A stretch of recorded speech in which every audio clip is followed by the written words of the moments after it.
방탕을 쫓는 자는 궁핍함이 많으리라. 충성된 자는 복이 많아도 속히 부하고자 하는 자는 형벌을 면치 못하리라. 여기 지금 자기의 토지를 경작하는 자, 그 충성된 자, 이거 같은 대상을 가리키는 부분이고, 방탕을 쫓는 자, 그리고 속히 부하고자 하는 자, 이거는 이제 또 악한 자를 가리키는 부분입니다. 본문을 보면서 결국 이제 하나님의 말씀을, 하나님을 경외하면서 살아가는 자는 먹을 것이 많고 복을 누리는데, 하나님을 경외하지 않고 자기 좋은 대로 살아가는 자는 형벌을 받게 되어진다, 이런 의미의 내용입니다. 그게 이제 문자 그대로 보면은 속히 부하고자 하는 자가 형벌을 면치 못한다. 사람은 누구나 다 부자가 되려고 하는 꿈을 가지고 있죠. 부자가 되기를 소망하는 꿈이 있어요. 그리고 부자가 되는 것이야 뭐 될 수 있으면 빨리 신속히 부자가 되는 게 좋지 않아요? 근데 그게 하면은 근데 속히 부자가 되겠다라고 하는 것 자체가 한편으로 생각을 하면 주권자가 하나님이라고 하는 사실은 망각한 표현입니다. 그런 부분에서 악한 자와 같은 맥락으로 지금 비유해서 설명을 해주고 있는 내용입니다. 사람이 부자가 되고자 하는 것이 뭐가 잘못이야? 부자가 되려고 하는 것이 왜 형벌을 받을 일이지? 이렇게 의문을 제기할 수가 있어요. 근데 이제 본문의 의미는 여호와를 경외하느냐 경외하지 않느냐, 이 말을 지금 품고 하는 이야기들이에요. 그런 의미를 가지고 분별을 해가셔야 됩니다. 사람의 낯을 보아주는 것, 이것도 여호와의 말씀 중심이 아니라 인맥관계를 중시한다는 이야기예요. 인맥관계. 그래서 죄인이라고 여기 붙잡고 왔는데 팔짱을 끼고 조사를 받아. 이게 있을 수 있느냐는 거예요. 이게 마땅치 않다는 거죠. 그게 좋지 못하다, 그건 옳지 않다는 거죠. 이미 기준이 틀렸다라고 하는 겁니다. 한 조각 떡을 인하여 범법하는 것도 그러하다. 먹는 것 때문에 또 결국 범죄를 저지르는 것도 하나님의 중심이 아니다. 악한 눈이 있는 자는 재물을 얻기에만 급하고 그러잖아요. 재물만 바라보고 사는 자예요. 그게 악한 자입니다. 사람의 낯을 보아주는 것도 결국은 그와 동일한 그러한 자의 의미를 갖고 있는 거고요. 그리고 그래서 빈궁이 자기에게로 임한 줄도 알지 못하면서 정말 바둑바둑 정말 몸부림치면서 세상을 살아가는 자들이다, 그런 의미의 내용입니다. 사람을 경책하는 자, 혀로 아첨하는 자보다 나중에 더욱 사랑을 받느니라. 사람을 경책하는 것, 하나님의 말씀으로 사람의 잘잘못을 분명하게 가르쳐주는 것, 이것이 혀로 아첨하는 자, 좋은 말로 사탕 말림을 하는 자보다 훨씬 더 큰 사랑을 받을 일이다. 부모의 물건을 도둑질하고 죄가 아니라 하는 자는 멸망케 하는 자의 동료이고, 마음이 탐하는 자는 다툼을 일으키고, 여호와를 의지하는 자는 풍족하게 된다. 자기의 마음을 믿는 자는 미련하고 지혜롭게 행하는 자는 구원을 얻는다. 가난한 자를 구제하는 자는 궁핍하지 않고 못 본 채 하는 자에게는 저주가 많다. 악인이 일어나면 사람이 숨고 그가 멸망하면 의인이 많아진다. 아까 나왔던 이야기죠. 결국은 인간이라고 하는 존재가 다 자기를 옳다라고 여기면서 살아가는 존재예요. 근데 이게 다 악한 일들이다라고 하는 겁니다. 오직 참 기준점은 여호와 되신 하나님, 그분밖에 없다 라고 하는 부분의 내용의 말씀이죠. 자주 책망을 받으면서도 목이 곧은 사람, 자주 책망을 받아야 하나님의 말씀으로 권면을 받는데도 불구하고 목이 계속 곧아 있는 사람이 있어요. 그는 갑자기 패망을 당하고 당하고 피하지 못한다, 멸망된다. 결국은 하나님의 말씀을 들을 수 있다라고 하는 거예요. 그 말씀을 접할 수 있다라고 하는 것도 복이지만, 그 접한 말씀이 귀에 들린다라고 하는 것도 복이에요. 말씀만 접해진다라고 해서 말씀을 들을 수 있는 공간에 함께 있다라고 해서 그게 다 되는 게 아니에요. 그 말씀이 정말 귀에 들리고 마음이 열려서 참 뜻이 분별되어진다라고 하는 거, 이게 진정한 참 복이다라고 하는 거죠. 성경을 똑같이 우리가 가지고 살펴보지만은 그 성경의 참 의미를 분별하고 바르게 알 수 있다라고 하는 것, 알아진다라고 하는 것, 이거는 참으로 대단한 정말 축복입니다. 이번에 제가 그제 1박 2일 동안 또 목회자 바이블 캠프라고 해가지고 또 서울에서 그래서 두 달에 한 번씩 모임이 있는데요. 그래서 이제 갔다 왔어요. 갔는데 우리 한국의 목사님들이 항상 10대씩 모여요. 근데 이번에는 한국의 목사님들과도 중국에서 오신 목사님들이 더 많았어요. 절반이 넘었어요. 중국에서 오신 목사님들. 근데 그분들은 와서 그냥 옵서버로 그냥 앉아가지고 듣기만 하고 가시거든요. 우리들이 이제 준비해왔던 거 발표하고, 그리고 서로 토론하고 또 질문하고 이런 것들에 대한 내용을 듣고 경청을 하고 가셔요. 근데 그분들이 그분들의 어떤 말씀을 접하는 그런 열정이 한국에 계신 목사님들하고 비교될 수가 없다라고 하는 것을 많이 느꼈습니다. 그러다가 마지막 날 저녁에 첫째 날 저녁에 인도에서 인도의 목사님 한 분이 또 찾아오셨어요. 근데 아시아 연합신학교에 이제 유학을 와가지고 이제 3년 공부를 마치고 이제 돌아가기 직전이라고 그런 것 같아요. 그러면서 이제 와서 당신의 어떤 속을 좀 말씀을 좀 전하고 싶다 해가지고 왔나 봐요.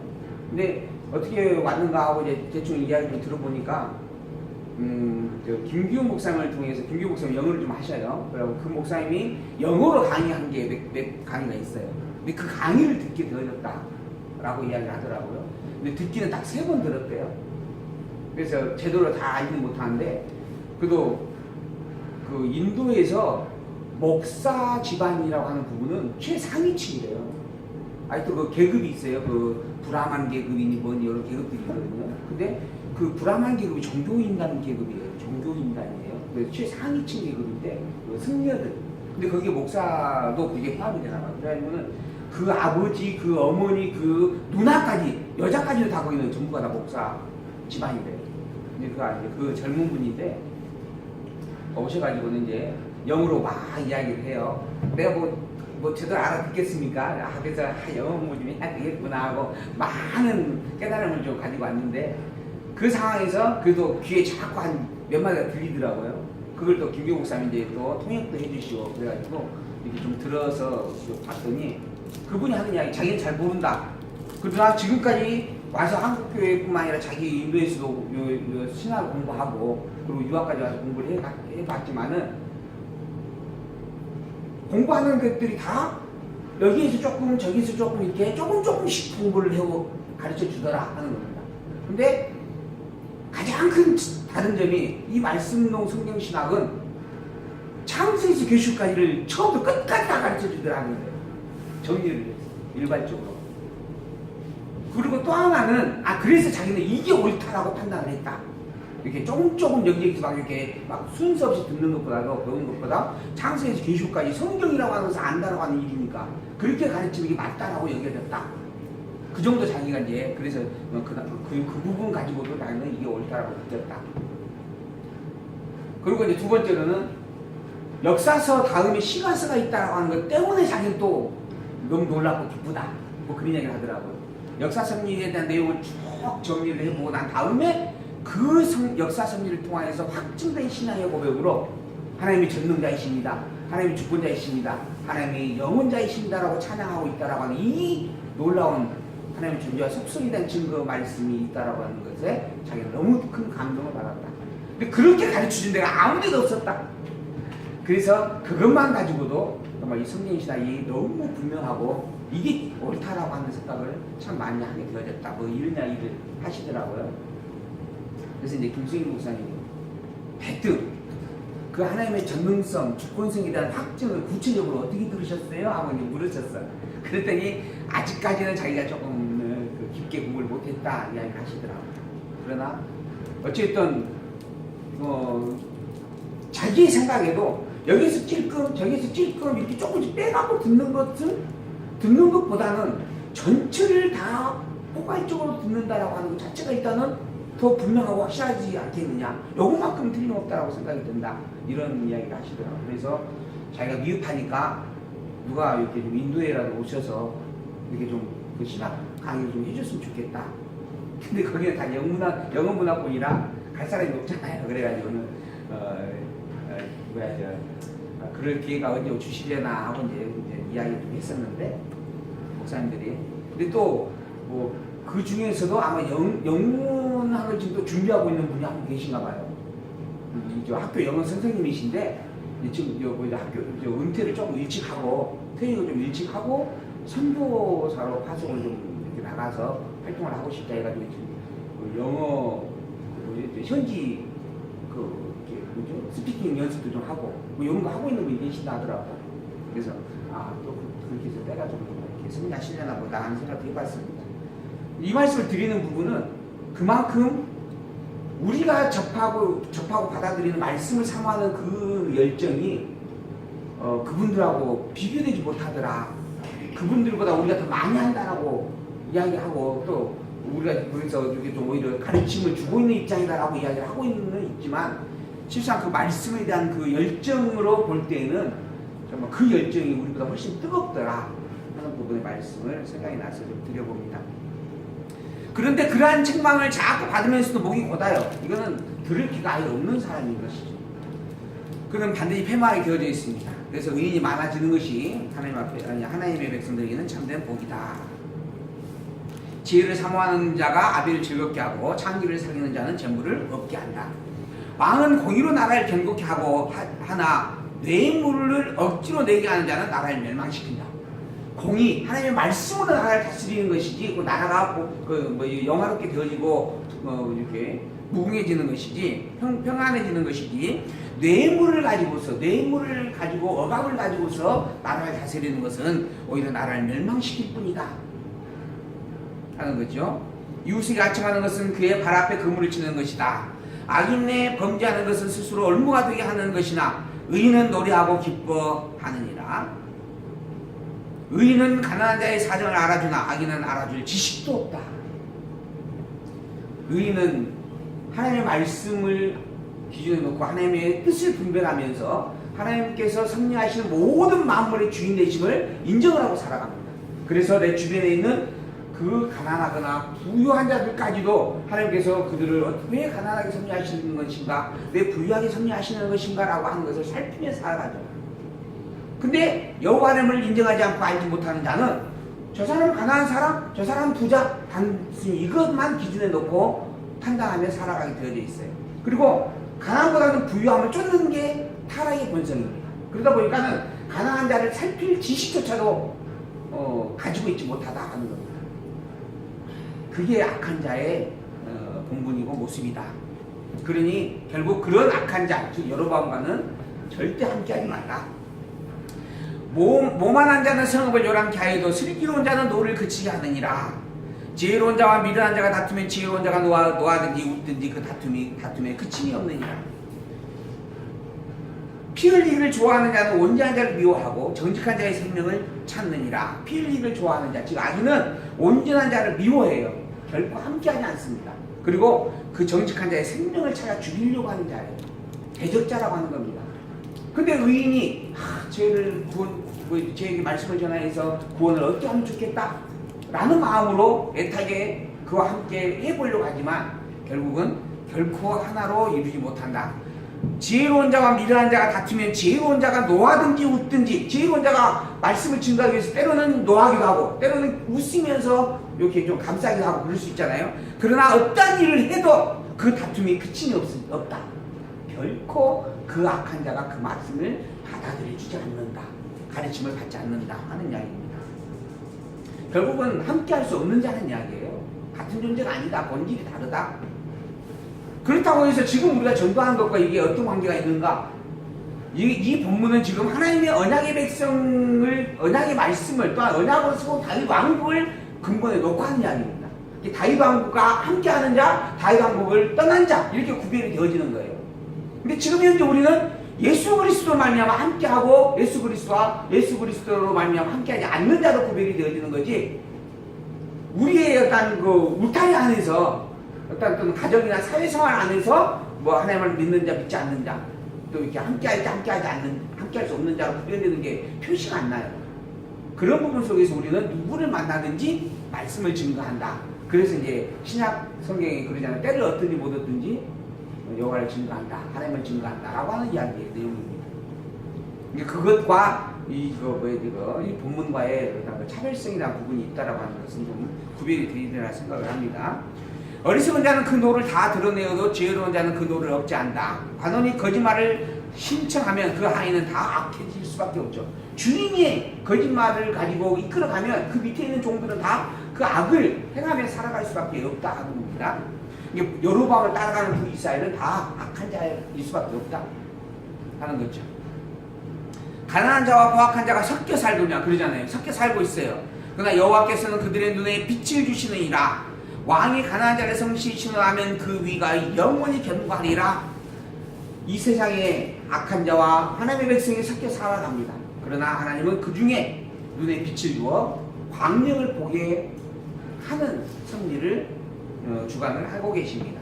그래서 그러한 하나님의 말씀과 하나님을 경외하는 신앙으로 살아가는 자, 그러한 자가 복 있는 자요. 그의 삶이 영원히 견고해진다.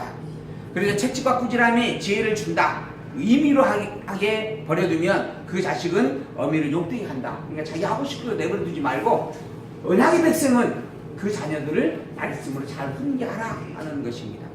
악인이 많아지면 죄도 많아지나니 의인은 그들의 망함을 보리라. 악인들이 많아지면 죄가 넘쳐나게 되어져 있어요. 그러나 그들은 반드시 멸망하게 되어져 있어요. 그래서 의인은 결국 그들의 멸망을 눈으로 목도하게 되어져 있습니다.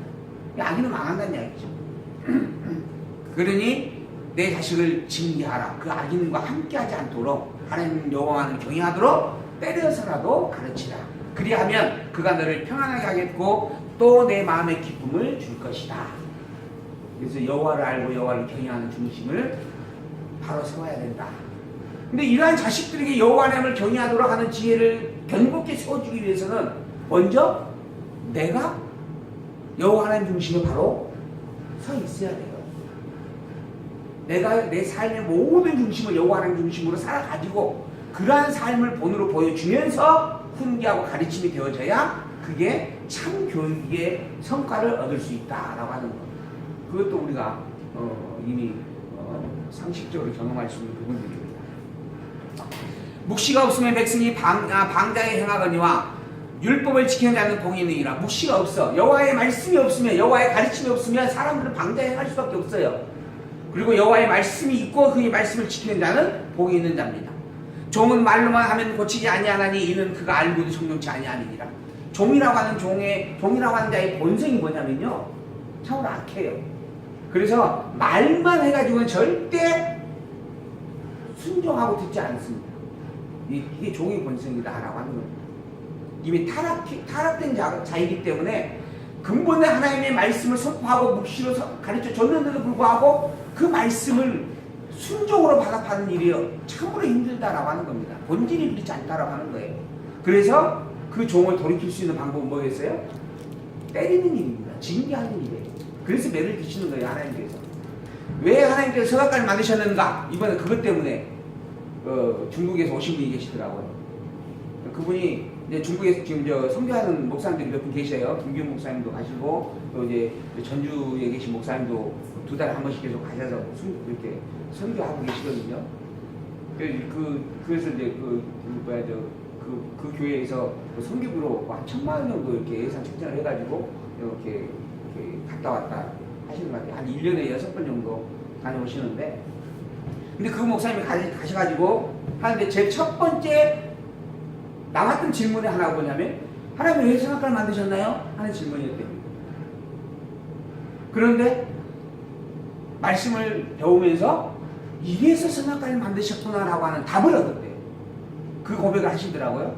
이번에 오셔가지고. 그래가지고 자기가 그냥 일반적으로 다른 모든 부분들 다 수납을 하고 그냥 신앙생활을 해왔고 또 가르쳐 왔는데 단 하나 풀지 못했던 숙제가 바로 선악과 문제였는데 여기에서 답을 찾았다. 그래서 자기가 정말 말씀 공부를 더 정말 열심히 더 해보려고 그렇게 찾아왔다 하는 이야기를 하시더라고요. 근데 그 부분이에요. 왜 선악과를 만드셨는가? 왜 매를 드시는가? 왜 시련을 주시는가? 타락된 종이기 때문에 그런 거예요. 죄의 본성이 타락된 존재이기 때문에 선악과는 타락하기 이전부터 있었던 일인데 왜 그걸 만드셨는가? 죄를 조성하기 위해서 선악과를 만드셨잖아요. 선악과 율법을 주셨고, 그럼 죄를 조성하시는 이유가 뭔가? 아들이 둘이 있었어요. 그러니까 큰아들 둘째아들 정말 아버지 집에서 열심히 살았어요. 근데 큰아들은 그나마 외형적으로만 순종하면서 살았는데 둘째 아들 조금 뭐가 났어요. 그래가지고는 아버지 나도 자식을, 아버지가 날 낳았으니까 아버지 재산 반 나 태워주셔야 됩니다. 아버지가 낳았으니 책임지셔야죠 하고 돈을 달랬어. 근데 아버지가 아무 말도 안 하고 돈을 내줬어요. 그 돈 들고 나가가지고 자기 좋은 대로 열심히 살았어요. 결국 어디로 갔어요? 돼지고리로 갔어요. 그리고 마지막에 먹을 것이 없어서 돼지가 먹는 쥐염 열매를 건져 먹었다. 그것조차도 먹을 것이 없을 정도로 그런 피폐함에 빠졌다 하는 거죠. 그러고 난 다음에 그 둘째 아들이 돌아왔어요. 돌아와서 제일 먼저 뭐 할까요? 아버지가 맨발로 뛰어나오는 걸 보고 그 아버지 앞에 무릎을 꿇습니다. 그리고 하는 이야기죠. 아버지, 아니, 나는 이제 아버지를 아버지라 부를 수도 없습니다. 나를 아들이라고 여기지 마십시오. 그저 종이라고 여기시고 그 집안에 그 알 자리 하나만 내려주십시오.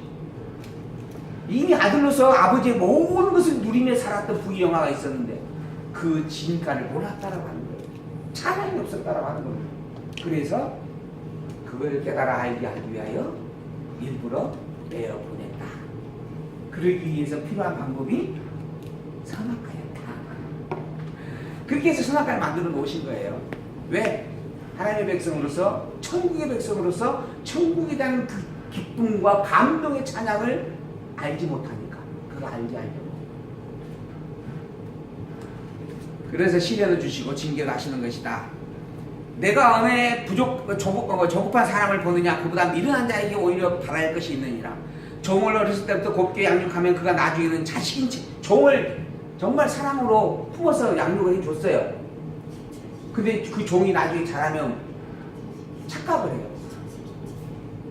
나는 자식 아닌가요? 하고. 자식이에요? 아니에요. 종이에요. 종으로서 오히려 자식의 권리를 누린 거예요. 그러니까 감사해야 될 일이죠. 너무 이건 감사한 일이에요. 근데 나중에 왜 나를 자식이 되고 안 해주니까 라고? 그래서 속된 말로 머리 검은 짐승은 그래서 그런 이야기를 하는 거예요. 근데 그렇다는 거예요. 그게 인간의 정말 종된 본성이다 하는 겁니다. 노하는 자는 다툼을 일으키고 분하여 하는 자는 범죄함이 많으니라. 사람의 교만하면 낮아지게 되고 마음이 겸손하면 명예를 얻는다. 명예를 얻는다. 여호와를 경외하는 것밖에는 답이 없다 하는 이야기입니다. 도적과 짝하는 자는 자기의 영혼을 미워하는 자예요. 도적과 짝하는 것, 그거는 자기의 영혼을 팔아먹는 것과 같아요. 악한 자와 함께하는 것은 언약 백성 스스로 자기의 영혼을 죽이는 길에 내모는 그런 아픔의 일이다라고 하는 겁니다. 그러니 너는 절대 여로보암과 함께하지 말라 또 당부하는 거예요. 그는 맹세함을 들어도 직구하지 아니하느니라. 사람을 두려워하면 올무에 걸리게 되거니와 여호와를 의지하는 자는 안전하리라. 사람을 두려워하지 말고 여호와를 의뢰하고 경외하라. 주권자에게 은혜를 구하는 자가 많으나 사람의 일의 작정은 여호와께로 말미암네. 주권자 즉 왕에게 나 이거 주십시오, 나 이거 저렇게 해주십시오라고 그 의지하여 구하는 일들이 인간 사회는 당연한 거죠. 그래서 다 돈덩어리 싸들고 정치인들이 찾아가는 거예요. 그럼 정치인들은 가만히 앉아있어도 사과박스 하나가 요즘은 5만원짜리 사과박스 하나 되면은 얼마예요? 그게 얼마? 1억이 된다던가요, 10억이 된다던가요. 사과박스 하나에 억이라고 하는 소리가 나오면 옛날에는 정말 숨이 막혔어요. 근데 지금은 얼마나 큰해가지고. 그래서 정치인들이 찾아가는 거예요. 그러나 그런 주권자에게 은혜를 구하는 자는 미련하고 어리석다. 사람의 일은 누구에게 정해져 있어요? 여호와 하나님께서 작정해 놓으신 일이다. 그러니까 그 모든 범사의 주인이 여호와 하나님이시고 또 그것도 이미 다 정해 놓으시고 정한 대로 이루어 가시는 분이다. 그러니 그 여호와를 알고 인정하는 것이 지혜로운 일이지, 왕에게 가서 이거 해달라 저거 해달라라고 사바사바 뇌물을 바치는 것이 얼마나 어리석고 미련한 일이냐 하는 거죠. 이러한 솔로몬의 잠언이었습니다. 오직 한마디, 여호와를 경외하라. 여호와를 알고 여호와를 경외하는 것이 지식과 지혜의 근본이다. 그 거룩하신 자를 아는 것이 명철이다. 그 훈위와 그 말씀을 결코 멸시하지 말고 순종으로 하다 봐라. 이게 솔로몬의 잠언이었어요. 이러한 잠언을 마지막 결론 지으면서 이제 30장과 31장입니다. 아굴이라는 사람이 등장합니다. 이 말씀은 야게의 아들 아굴의 잠언이니 그가 이디엘과 우갈에게 쓴 이런 것이다. 이디엘과 우갈이라고 하는 사람이 누군지 여기 본문에서만 나온대요. 성경 주석을 보니까. 그러니까는 이 사람이 어떤 사람인지 찾아볼 길이 없어요. 그런데 어쨌든 아굴이라고 하는 사람이 있었고, 이 아굴이라는 사람이 이디엘이라고 하는 사람과 우갈이라고 하는 사람에게 이 말을 했었다라고 하는 것이 기록이 됐어요. 이게 어찌됐든 사실이다라고 하는 것에 대한 증거를 대기 위해서 기록된 말씀이다 하는 거죠. 그럼 어떤 말을 하고 있는 건지 봐야겠죠. 이렇게 이야기합니다. 나는 다른 사람에게 비하면 짐승이라. 내게는 사람의 총명이 있지 아니하다. 이게 자기가 다른 사람들과 비교하면 지식이 참 떨어진다 이런 이야기예요. 그래서 내게는 사람의 총명이 있지 아니하니라. 나는 지혜를 배우지 못하였고 또 거룩하신 자를 아는 지식도 없거니와. 자기는 하나님에 대해서 제대로 공부해 본 적이 없다 하는 거예요. 그런데 하늘에 올라갔다가 내려온 자가 누구인지, 바람을 장중에 모은 자가 누구인지, 물을 옷에 싼 자가 누구인지, 땅의 모든 끝을 정한 자가 누구인지, 그 이름이 무엇인지, 그 아들의 이름이 무엇인지 너는 아느냐? 나는 안다. 이렇게 이야기를 하고 있는 거예요. 자, 그러면 이 질문을 하는 거예요. 아굴이 여기 계신 여러분들이 질문을 합니다. 나는 제대로 잘 알지 못하고 배운 것 별로 없다. 그렇지만 혹시 하늘에 올라갔다 내려온 자가 누군지 당신 아십니까? 뭐예요 또? 바람을 그 장중에 모은 자가 누군지 아십니까? 나는 알아요. 이야 하고 장풍을 쏘는 사람 있잖아요. 장풍을 쏘는 사람. 그러니까는 깊게 수련을 많이 하는 사람 누구죠? 나는 당신의 몸이 여기 불 뜬다 그런 사람 있죠. 이번에 또 한번 나오더라고요. 근데 자기도 수련을 많이 하고 심신을 더 단련시켜야 되기 때문에 자주는 안 한대요. 이번에 이야기하더라고 인터뷰하면서. 누구인지, 물을 옷에 싼 자가 누구인지, 이 공중에 이 지구 덩어리를 이렇게 물에 가두시기도 하고 또 공중에 달아내신 자가 누구인지, 그 이름이 누구인지, 그 아들은 또 누구인지 여러분 아시죠? 그 이름이 누구예요? 그 이름이 여호와예요. 그분이 하나님이신데 그 이름은 여호와입니다. 그럼 그 아들의 이름은 누구예요? 우리는 참 잘 알죠. 이 아굴이 지금 그 이야기를 하고 있는 거예요. 너 아느냐? 나는 안다. 내가 지식이 없지만 배운 바도 없지만 그 정도는 내가 안다. 하나님의 말씀은 다 순진하며 하나님은 그를 의지하는 자의 방패시니라. 하나님이시다 그분이. 너는 그 말씀에 더하지 말라. 그가 너를 책망하시겠고 너는 거짓말하는 자가 될까 두려우니라. 그 하나님을, 그 모든 것들의 주인이 하나님이라고 하는 너무나 분명한 선포된 말씀, 이 말씀에 한 가지도 더하지 말라. 추가하지 말고 덧붙이지 말라. 오직 여호와 하나님 그분뿐이다. 그렇지 아니하고 더 붙이면 뭐가 돼요? 거짓말이 돼요. 성경을 가지고 성경에 합당한 뜻을 분별해서 하나님의 성경의 말씀대로 말하는 것 외에 모든 것들은 더하거나 덜하는 것들은 거짓말이 되어질 수 있다. 내가 두 가지 일을 주께 구하였었는데 그래서 자기가 하나님께 구했어요. 나의 죽기 전에 주시옵소서. 어떤 걸 구했을까요? 여러분 같으면 하나님한테 두 가지 소원을 구해봐라 하면 뭘 구하겠어요? 우리 아집사님은 뭘 구할래요? 첫 번째는 돈, 두 번째는 생명. 우리 백원사님은 우리 하진이 엄마는 큰 교회 하나 줬으면 좋겠지. 근데 아브는 뭘 구하는가 우리 볼까요? 허탄과 거짓말을 내게서 멀리 하옵시니라. 아까 거짓말이 뭐였어요? 하나님께서 하신 말씀에 더하는 자. 이게 거짓말이에요. 오직 하나님 말씀만 붙잡고 사는 일이에요. 그것을 어그러지게 하는 허탄과 거짓된 말 내게서 멀리 해주십시오. 그것과 거리를 두고 살게 해주십시오. 여호와의 하나님 말씀만 붙잡고 살게 해주십시오 하는 거죠. 그리고 나서 또 한 가지가 뭐냐면 나로 가난하게도 마옵시고 부하게도 마옵시고 오직 필요한 양식으로 내게 먹이시옵소서. 돈이 아니네요. 건강도 아니고 하나님의 말씀만이 내게 있게 하시고 또 육체의 삶을 살아가는 동안에 너무 가난하여서 범죄하고 너무 부하여서 여호와가 어디 있느냐라고 말하는 이 참담한 일이 없도록 오직 필요한 양식으로만 나를 인도해 주십시오. 현재 내게 있는 그 일이 족하다라고 하는 것을 만족하며 알게 해 주십시오 라고 하는 거죠. 혹 내가 배불러서 하나님을 모른다. 여호와가 누구냐? 배부르면 다 그러더라고요. 대부분 돈이 많으면 여호와 하나님 나 필요 없어. 여호와 하나님 없어도 나는 잘 먹고 잘 살아. 그러죠. 그래서 하시며 또 내가 가나안에 도적질하고 내 하나님의 이름을 욕되게 할까 두렵습니다. 이게 지금 아굴이 구하였던 두 가지의 소원이었다라고 하는 겁니다.